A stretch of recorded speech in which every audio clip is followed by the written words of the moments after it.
Today I'll be exploring the visual effects and how they affected the world of cinematic history. I'll be focusing on the realm of Middle-earth with one of the most well-known films of all time, Lord of the Rings, The Fellowship of the Ring. This was the first movie out of the trilogy and it played a huge part in my life growing up, to the point where my first tattoo was actually a Lord of the Rings tattoo. To this day, it remains my all-time favourite due to its ahead-of-its-time visual effects and storytelling, pushing boundaries of what was possible in filmmaking.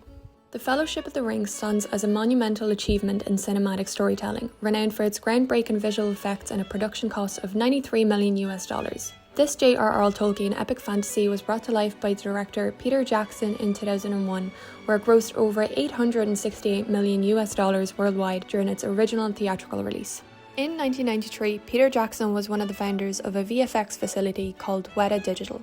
In this facility worked a small team of people who were responsible for many digital effects throughout the Lord of the Rings trilogy. Most environmental shots had digital manipulation, which was possible due to technology advancing at the time. For example, the Elvish rune shot in the movie was filmed using a helicopter and a camera crew. During filming, however, the helicopter flew too far out from the scene, which forced the camera operator to quickly zoom in on the shot. This scene then had to be heavily manipulated due to the motion blur and jitter that needed to be taken out, as well as locking the camera to a specific distance. On top of this, the runes needed to be completely digitally inserted.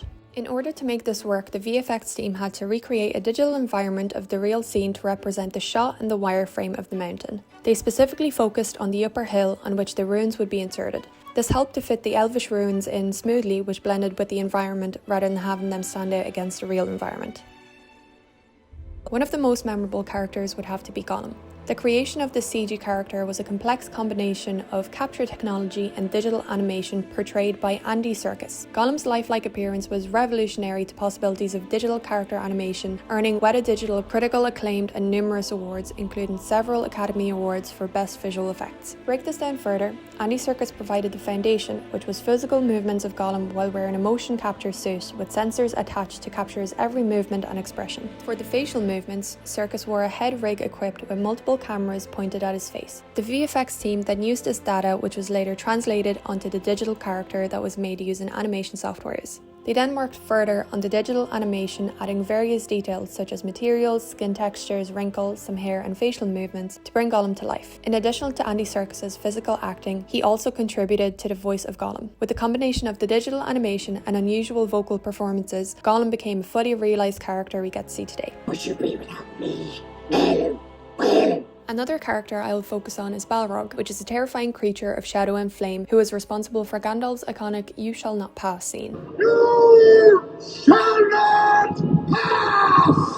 The character appears in the depths of Mines of Moria and was brought to life through a combination of practical effects, animatronics and CGI. The VFX team at WETA Digital worked closely with Peter Jackson to conceptualize the character. The goal was to portray a fiery hound which radiated a huge amount of heat and flames that would only enhance with anger. Unlike Gollum, who was created using motion capture, Balrog was entirely computer generated. At first, the character was illustrated by John Cowell, which was then transformed into a 5-foot-tall real-life sculpture created by one of the senior designers. The VFX team then created a digital version of Balrog, where they then created the creature's textures, movements, and fiery whip and mane using a computer-generated imagery software, in other words, CGI. They wanted the glowing eyes, the smoke, and fiery effects to be as fluid and realistic as possible. This was achieved using a particle simulation software, which generated a realistic fire and smoke that interacted along with the creature's movements. Because the character interacted with live action actors, many additional digital effects had to take place. This involved matching many aspects such as lighting, shadows and camera movements to blend in with the scene, as well as using enhancing effects to depict the sense of power and danger that the character emits. The character of Balrog once again showcases the capabilities of digital effects and how convincing an entirely digitally made character can be.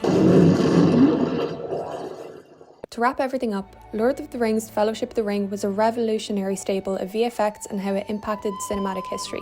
The visual effects have forever changed the world of digital storytelling and showcased how skilled and talented the WETA Digital team was for its time. After many years, Lord of the Rings remains one of the most successful films, winning 475 awards, making the trilogy the most awarded film series in cinematic history, as well as being inspirational to many filmmakers to this day.